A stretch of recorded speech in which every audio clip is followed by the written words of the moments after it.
जगत गुरु श्री प्रभुपाद की जय, अनंत कोटि वैष्णव विंद की जय, नामाचार्य श्री हरिदास ठाकुर की जय, ग्रंथराज श्रीमद् भागवतम की जय। ताई गौर पे बनिंदे।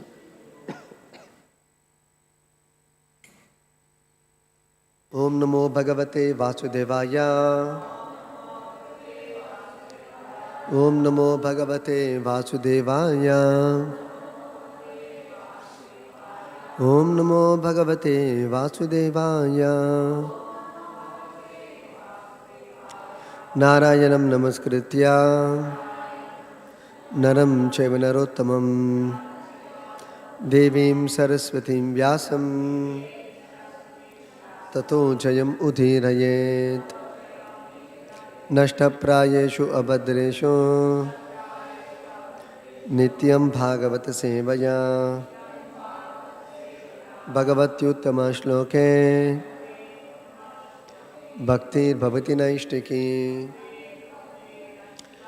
Reading from Srimad Bhagavatam, Canto 10, Chapter 5, The Meeting of Nanda Maharaj and Vasudeva, Text 14.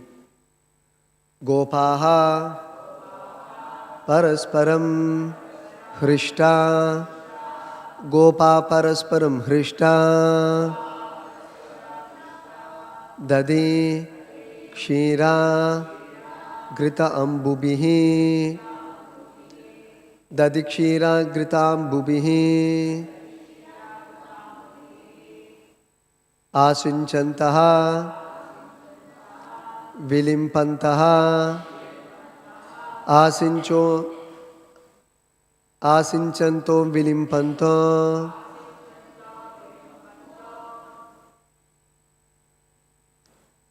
Namanitaihi Cha Chikshipuhu, Namanitaischa Chikshipuhu,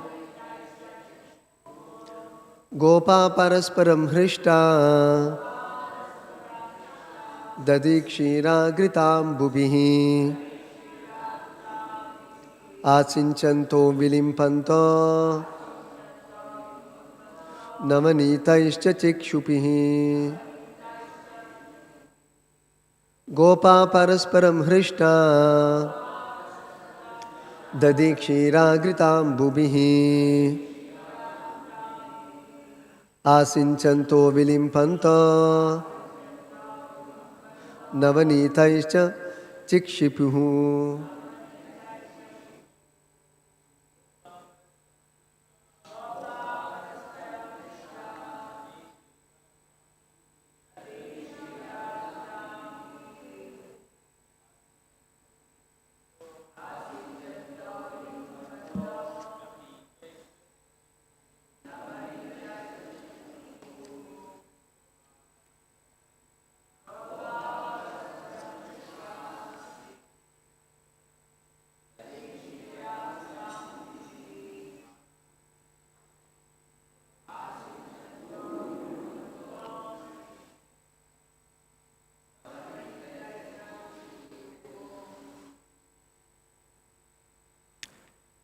Gopaha, the cowherd men, parasparam,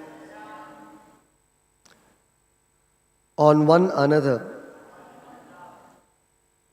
Krishtaha, being so pleased, Tadhi, with curd, Kshira, with condensed milk, Grita ambubihi, with water mixed with butter, Asinchantaha, sprinkling, Vilimpantaha, smearing, Navanitaihi cha, and with butter, Chikshipuhu, they threw on one another. Translation and purport by His Divine Grace, Shri Bhai Charanarvinda, Bhakti Vedanta Swami Shri Prabhupada ki Jai. Translation. In gladness, the cowherdmen enjoyed the great festival by splashing one another's bodies with a mixture of curd, condensed milk, butter and water. They threw butter on one another and smeared it on one another's bodies. Kali repeat the translation. In gladness, the cowherd men enjoyed the great festival by splashing on one another's bodies with a mixture of curd, condensed milk, butter and water. They threw butter on one another and smeared it on one another's bodies. Purport. From this statement, we can understand that 5,000 years ago, not only was there enough milk, butter and curd to eat, drink and cook with, but when there was a festival, it would be thrown about without restriction. There was no limit to how extensively milk, butter, curd and other such products were used in human society. Everyone had an ample stock of milk, and by using it in many varied milk preparations, people would keep good health in natural ways and thus enjoy life in Krishna consciousness. Thus ends the Bhaktinda purport and translation to Canto 10, Chapter 5, Text 14 of Srimad Bhagavatam. Om Ajnana Timirandasya Jnananjana Shalakaya Chakshurunmilitam Yena Tasmai Shri Gurave Namaha Namam Vishnu Padaya Krishna Preshtaya Bhutale Srimate Bhakti Vedanta Swaminiti Namine Namaste Sarasvate Deve Gauravani Pracharine Nirvisesha Shunyavadi Paschatya Deshatarine Jaya Shri Krishna Chaitanya Prabhu Nityananda Shri Advaita Gadadhara Srivasadi Gaura Bhakta Vrinda Hare Krishna Krishna Krishna Hare Hare Hare Rama Rama Rama Hare Hare.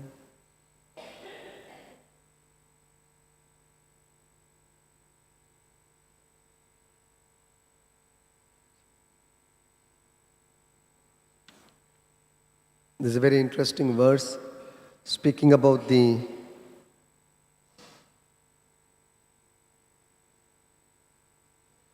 life of devotees in Vrindavan, how they enjoyed life in total bliss. Simply joyful lives they led all through their life. And one aspect of such transcendental joy, untouched by material misery, is being described in these words. Chukadeva Goswami is telling, Gopa Hrishta, the cowherd men, Hrishta, in gladness, they enjoyed Asinchantaha. They enjoyed the great festival of Krishna's appearance Krishna's appearance and the relief from anxiety they felt by the presence of the Lord, the joy they felt by the appearance of the Lord to their land. They could not contain their joy. So, how did they express their joy? That's explained here.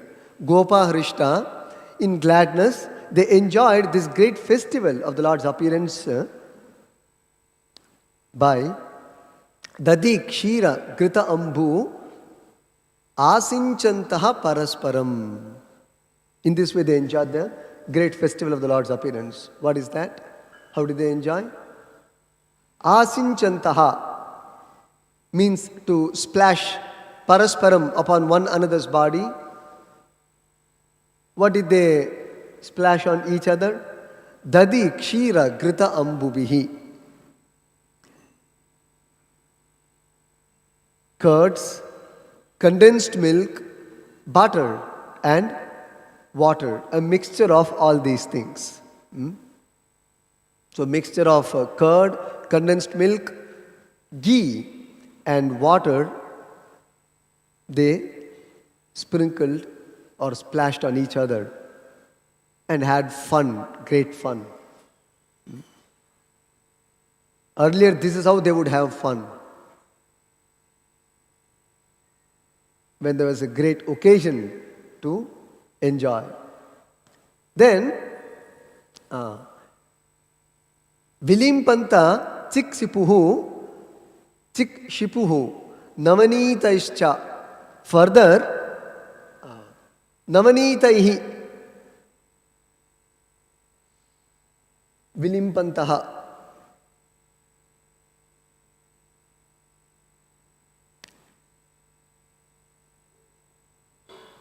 They smeared butter.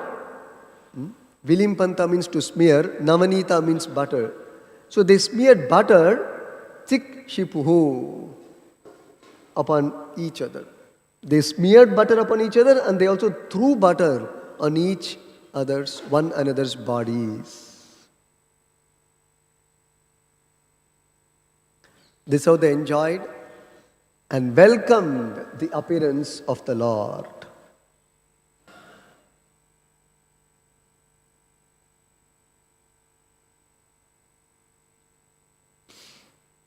So this is so transcendental. You can see in the life of devotees, if there is celebration and there is enjoyment in those celebrations, they're all very transcendental, not even sattvic. A transcendental quality, transcendental nature. The varieties of enjoyments which the devotees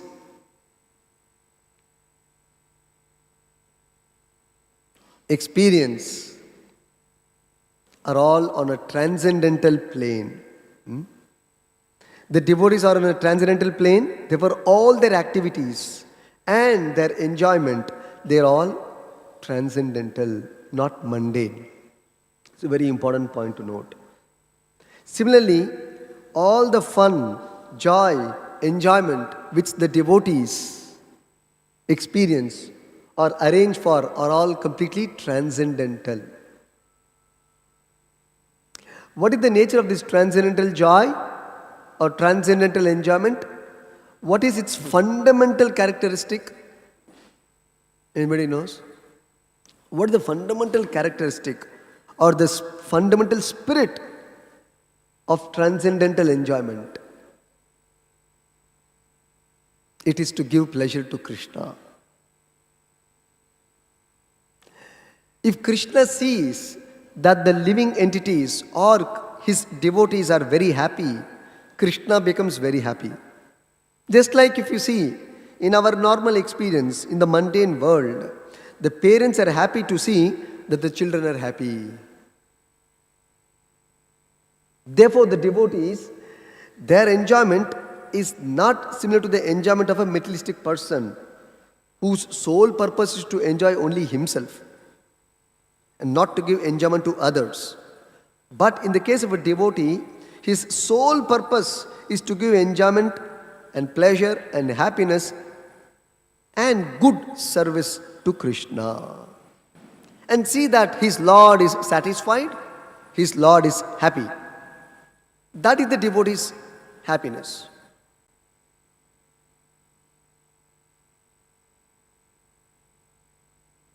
And seeing this, the Lord becomes blissful. This is defined as prema.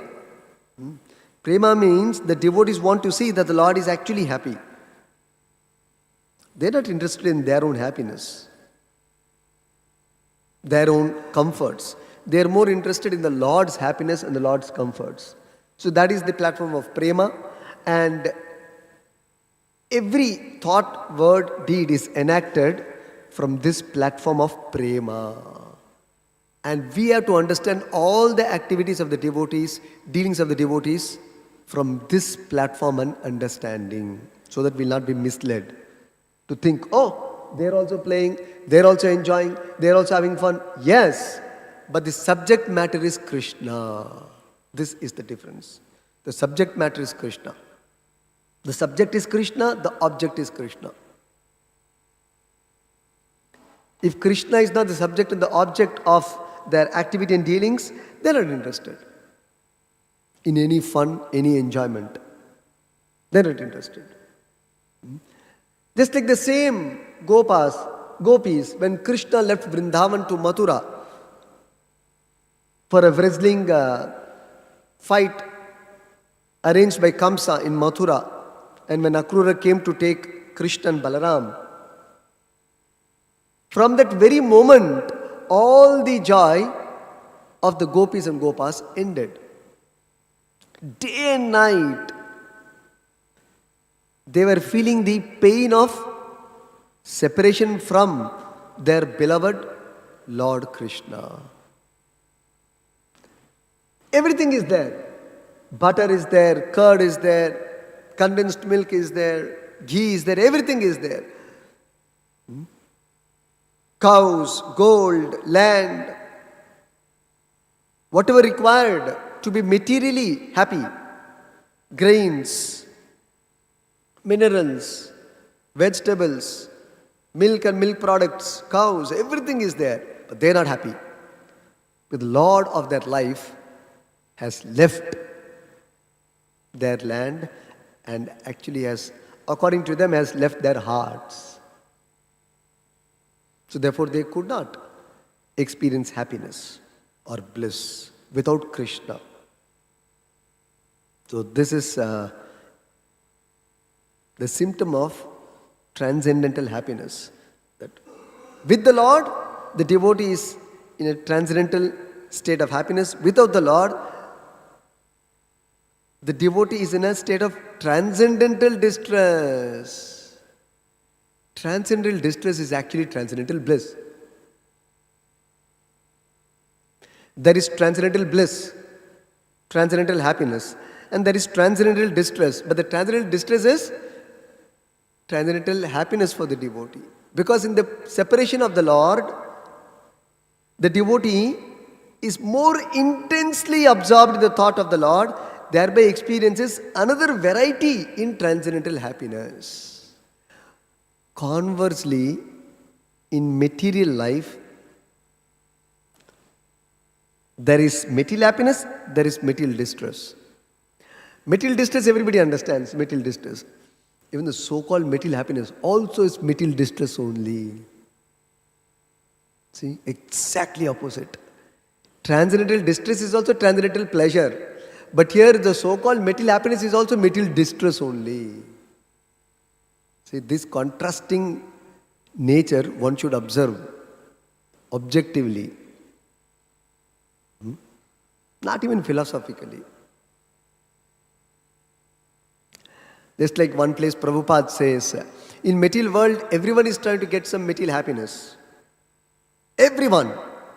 The entire attempt of material life is to get material happiness. All our activities are meant for obtaining, gaining some material happiness.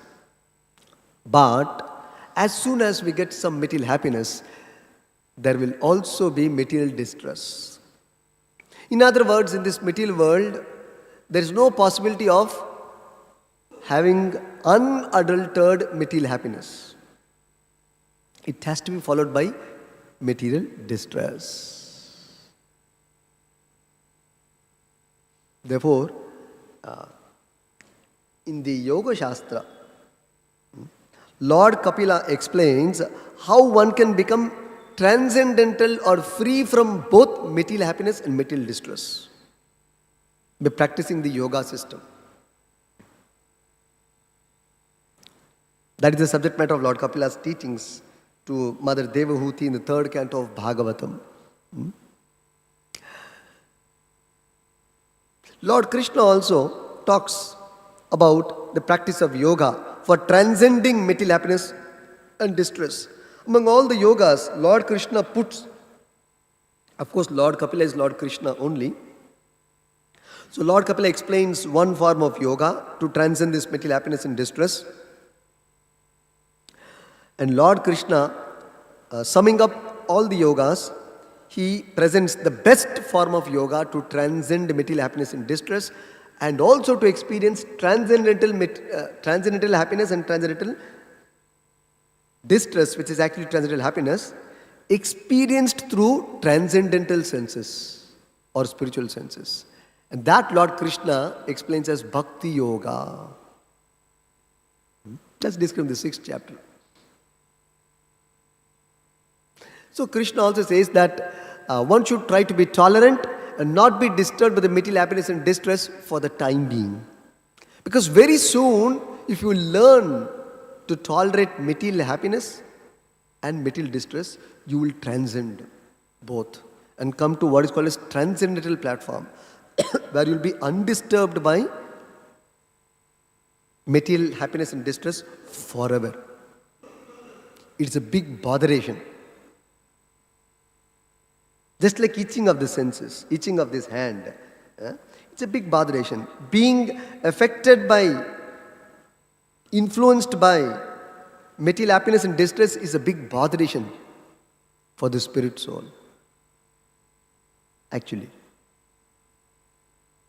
Because he does not know that when you enjoy material happiness, then you have to suffer material distress. If you don't enjoy material happiness, you will not suffer material distress. It's another secret. It's a very interesting point we should note. If you enjoy, enjoy means what? You indulge, you experience. Your hand in glove. You're supportive. If you don't do that, if you don't enjoy material happiness, automatically the next benefit will follow for you. You will not suffer material distress when it comes.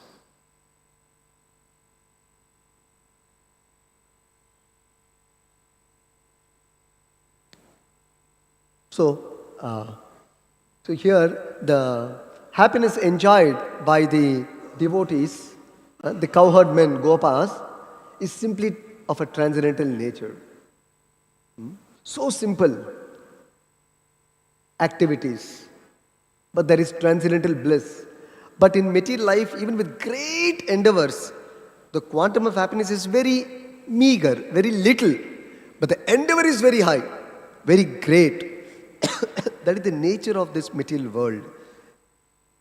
The cheshta, the endeavor is very high, ugra. But the effect of that is very meager. But in transcendental life, the activities are too simple. That's why people wonder, Swamiji, Prabhuji, you people are hardly doing anything. Simply chanting, reading, hearing Bhagavatam, taking prasad, dancing. No hard work. We are doing such hard work. Yours are very, very two simple things. That is a fact. That is actually a fact. Spiritual life is very simple. You'll be surprised to know in Goloka, what is Krishna doing? Maintaining factories and having big CEOs to manage them? Nothing. Surabhi Rabi Palayantam. Krishna is all the time spending his time taking the cows for grazing in Goloka. And after leaving the cows to graze in Goloka, he will have his fun time with gopas, full day. Again return back in the evening and eat nice butter, drink a lot of milk, and then Krishna Chandra happily goes to sleep. That's what one of the songs say. Bhogarati song says. Krishna Chandra sleeps afternoon also. What do you speak of night? Obviously night also he will sleep. See? Bhogarati song says, after doing all the foodstuffs,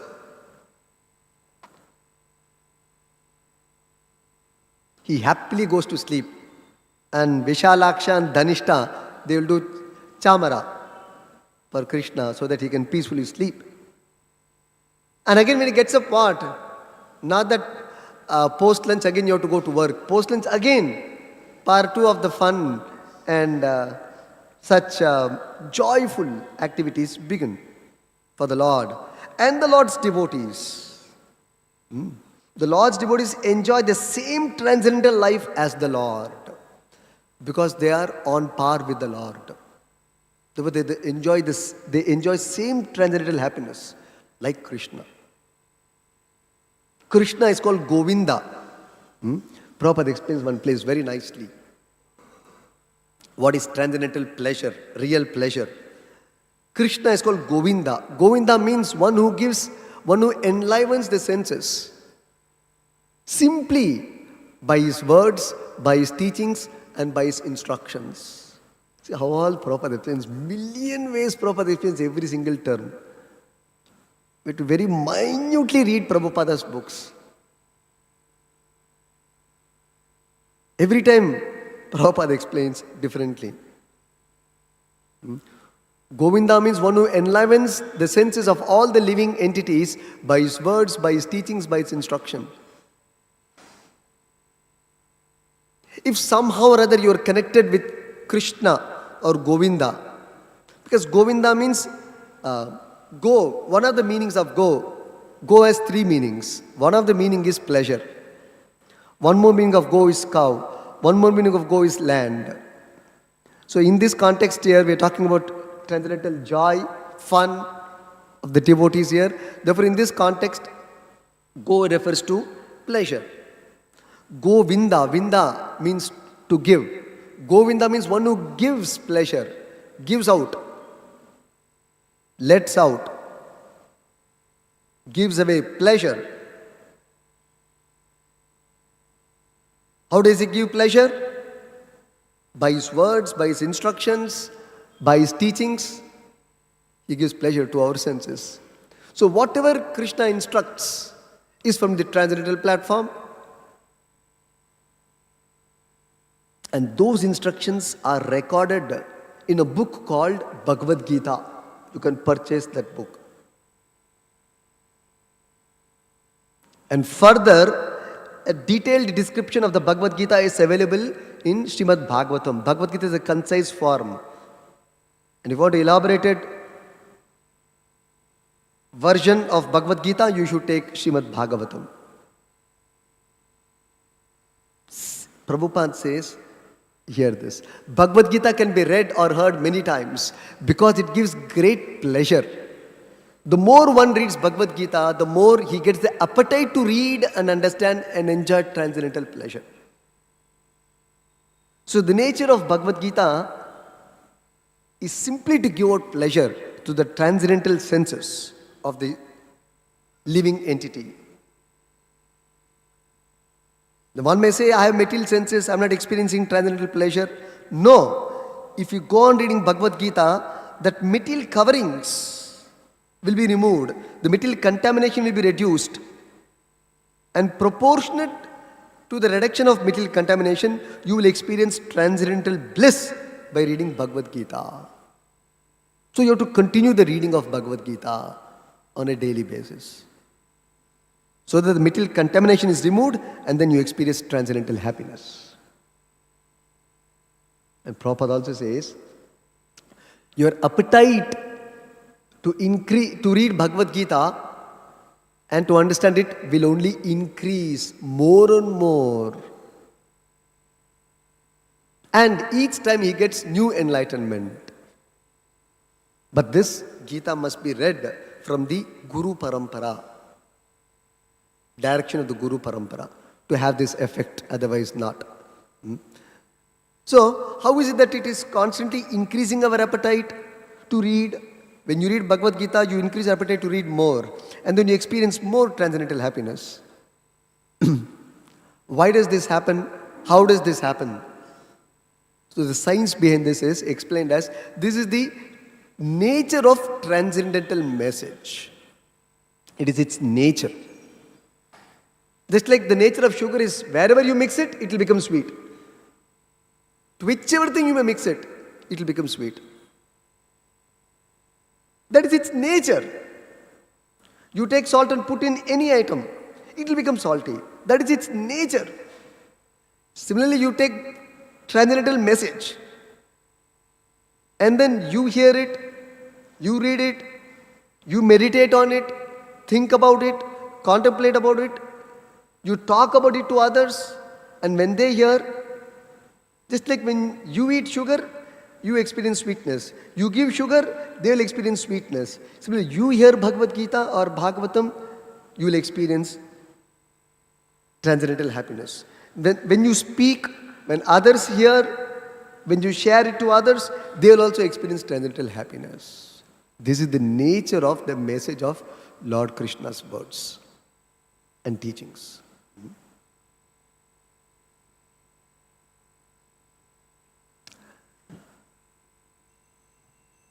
So Prabhupada says, similarly we find that transcendental happiness in the Srimad Bhagavatam also. The more we hear and chant the glories of the Lord, the more we become happy. So Prabhupada says, to hear from Krishna is real pleasure of the senses. The statement Prabhupada makes. To hear from Krishna is the real pleasure of the senses. That is why Prabhupada says we are holding this Bhagavad Gita and Bhagavatam classes every day. If you want pleasure and you are short of pleasure, simply read or hear Bhagavatam and make this program every day. Then that is one effect, transcendental happiness. Then Prabhupada also says how in this verse, Srila Prabhupada is inferring how the Gopas, the devotees in Vrindavan, they had ample stock of milk, butter, ghee, everything. So much so that they just didn't eat, drink and cook with it. They could also have a festival by throwing these Amrita products, nectarian products upon one another. There's no limit to how extensively these Amrita foodstuffs were used in human society during Krishna's time. Not only that, by consuming these products, people would keep good health in natural ways and enjoy life in Krishna consciousness. See? Simply by consuming milk preparations in varieties of manner, people would keep good health. This Prabhupada is making that statement. Good health in natural ways, not artificial way.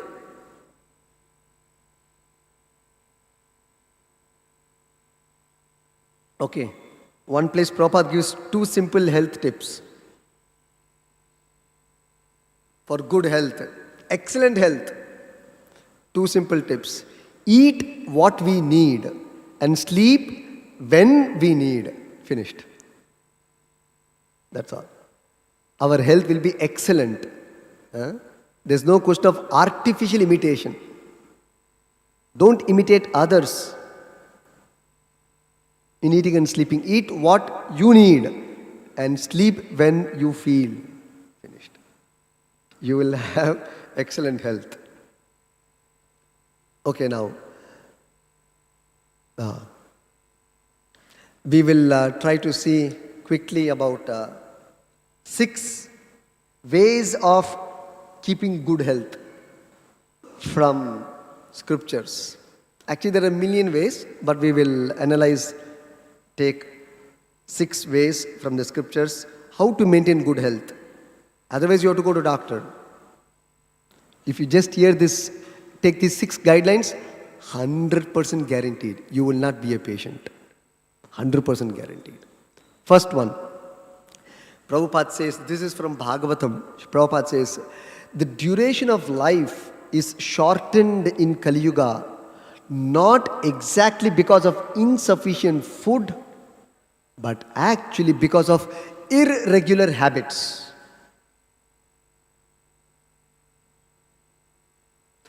Therefore, the converse is true. What is that? Prabhupada continues. By keeping regular habits and eating simple food, any man can maintain his health. Say 2 points again here. By keeping regular habits and eating simple food, any man can maintain his health. So we say, oh, simple food, Prabhu, that means only rice dal. No, you can have food with milk, with ghee, with curds, with butter, sugar, grains, vegetables. All of that come under simple food category only. But we'll also see further directions. How we should partake even this simple food, we will see later. So by keeping regular habits and eating simple food, any man can maintain his health. Is first point.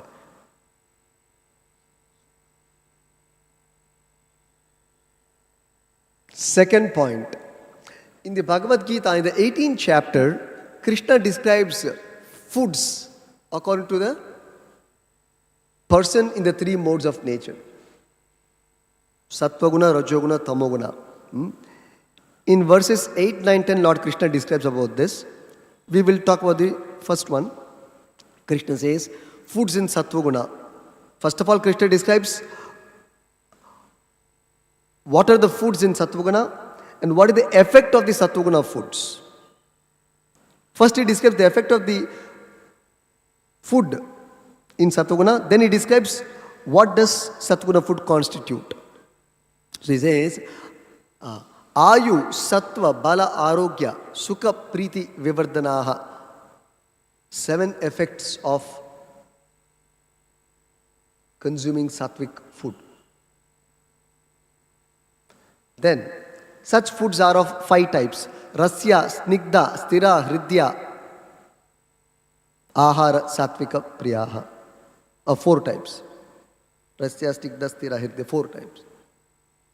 Let's see here.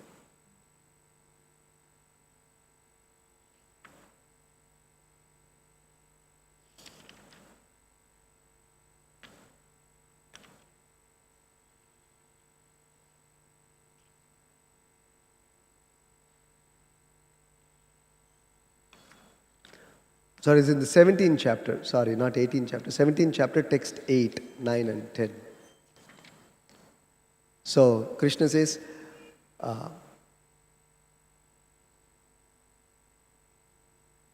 foods in the mode of goodness increase. Vivardhanaha means to increase. Vivardhanaha. Not just give you, it will also increase. Incremental. Increase the ayuhu, duration of life. Sattva even purifies your existence.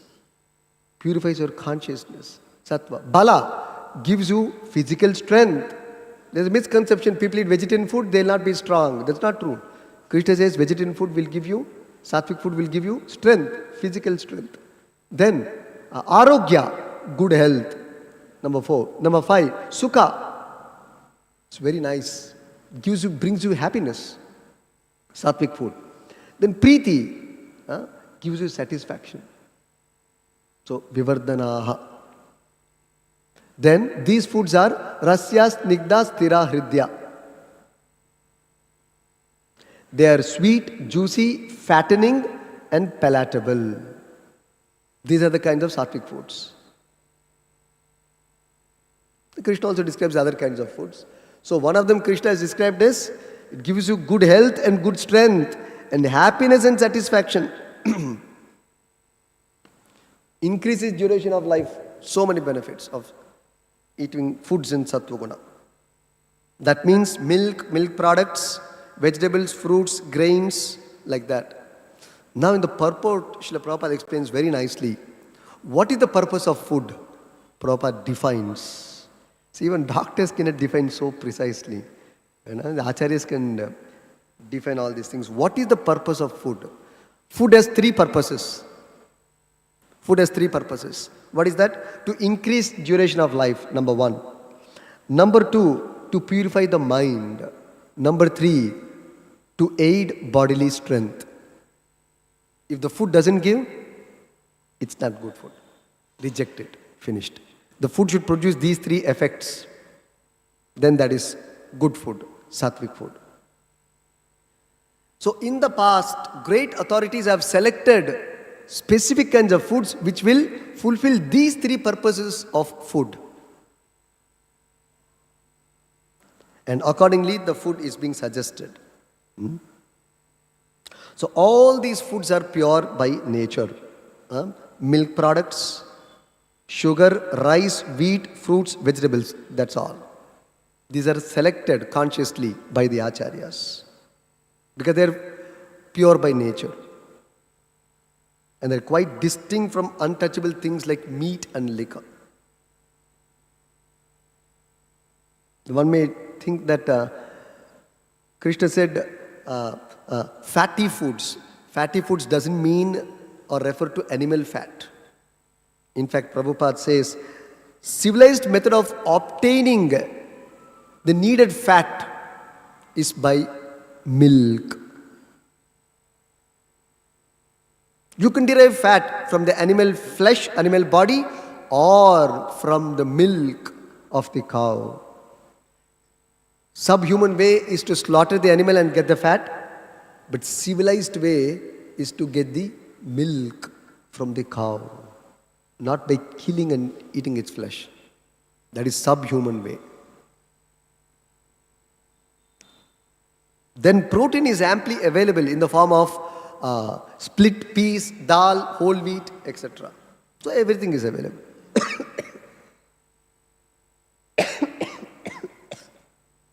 There's a second point about this food in the mode of goodness.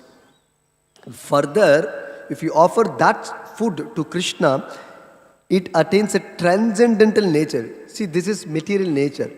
Sattvic nature has sattvic influence on your body. Ayu, sattva, bala, arogya, sukha, priti.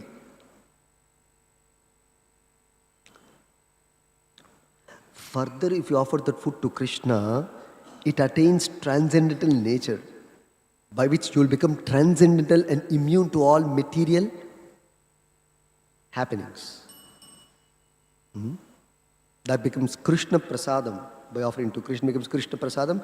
Krishna Prasadam has a transcendental effect and it acts directly on the soul and awakens the soul to its transcendental consciousness.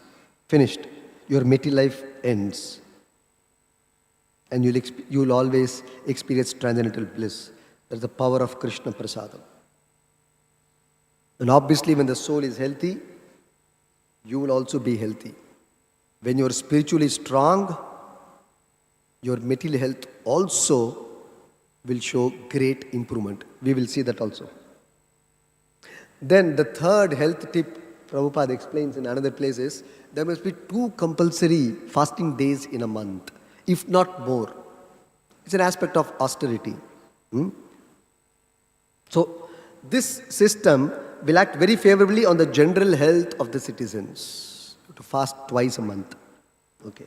Then, fourth point, as far as good health, maintaining good health is concerned, a very interesting scientific point.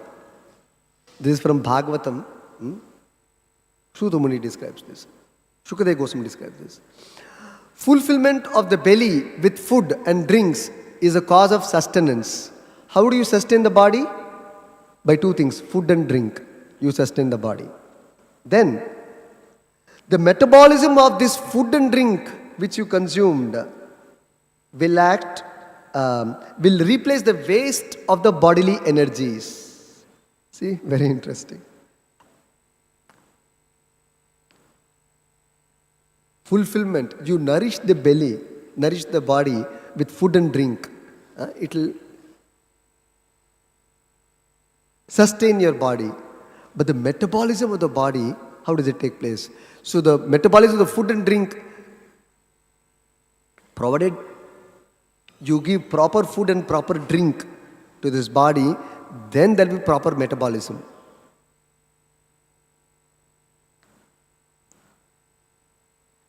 You supply Rajasic and Tamasic food and drink, the whole metabolism gets spoiled. This we get acidity, disease, indigestion problem. You are putting the wrong foods and wrong drinks. The body is throwing it out. Otherwise, there's nothing like acidity. There is nothing like ulcer. You are putting wrong things into the system. That's what Prabhupada says here.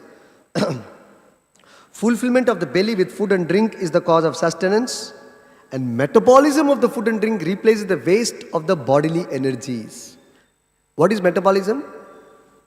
Technically, metabolism means to throw away the waste from the body and retain the essence of the food you have taken for nourishment. Then you remain healthy. So two things must happen simultaneously. Body should be nourished. For the nourishment to happen, good food has to be supplied, good drink has to be supplied. Then the wastes also has to be discarded. That's called metabolism. Metabolism will not take place if you don't supply the right food and drink. Okay.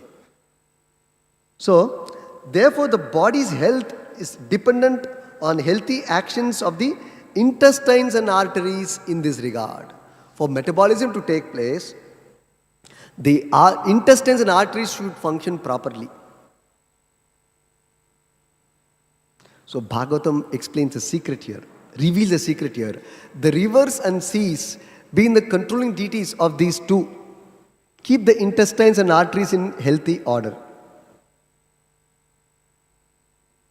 The rivers are the controlling deity of the river is also the controlling deity of the intestine. So if you have any intestinal problem, you should take river bath regularly. You will be free from all intestinal problems. This is a secret. Similarly, the controlling deity of the sea is also the controlling deity of the arteries. So if you have any arterial problems, you have to take regular sea bath. You will be relieved of all arterial problems. So these secrets people in the Vedic life knew, and therefore they had good health. Okay.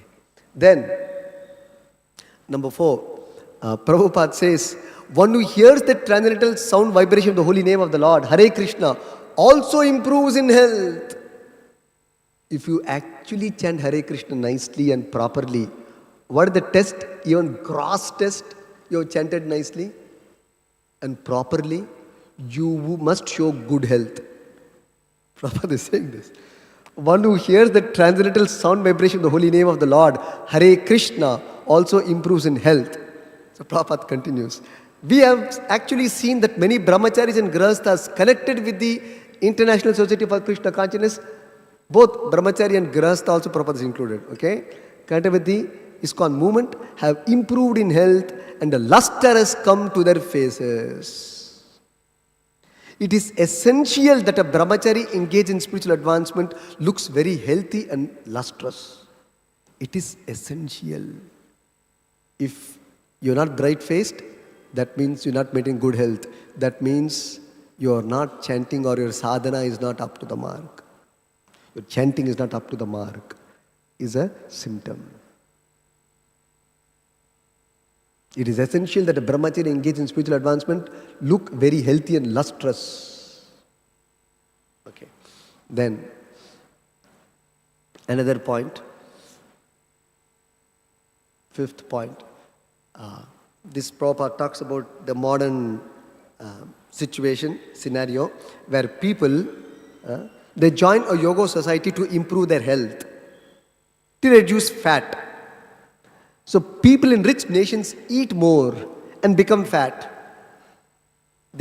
First of all, we eat more and become fat. And then to reduce this fat, we pay exorbitant prices to reduce the fat by going to gym. First of all, you pay heavy amounts and eat heavy foods. And further, to reduce that fat, which you acquired by eating heavy food, again you will pay exorbitant money to reduce the fat by going to gym, etc. People try to reduce by all these artificial gymnastics. They do not understand, if you simply eat vegetables or fruits and grains, you will never become fat.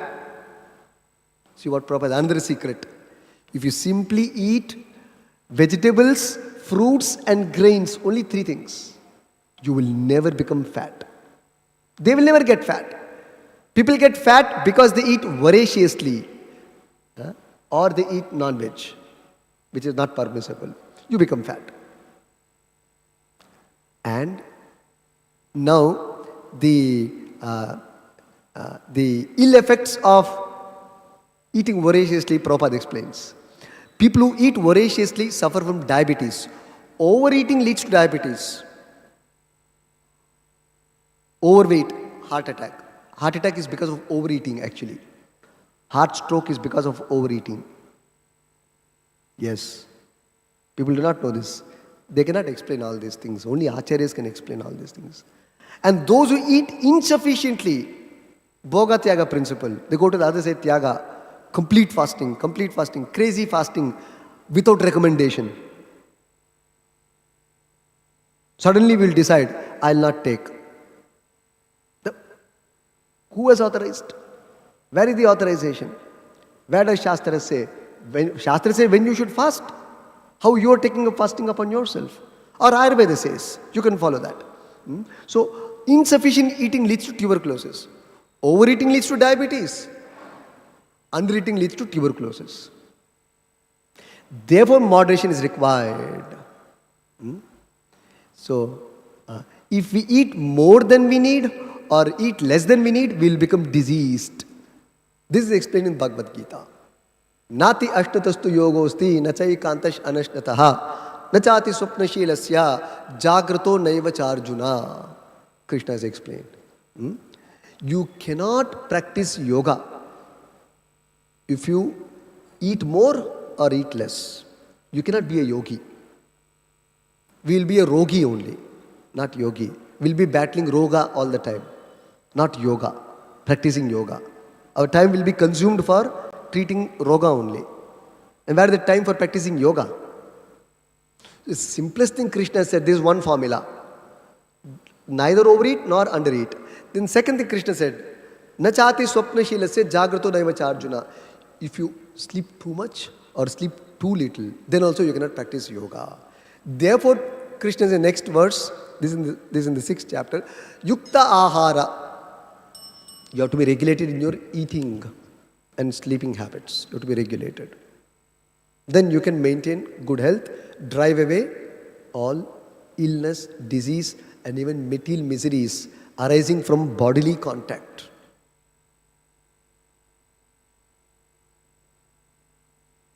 So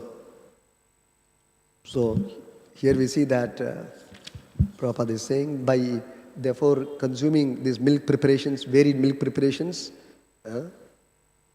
people would keep good health in natural ways. That is our concern. We have to maintain good health not with pills or medicines, but in natural ways.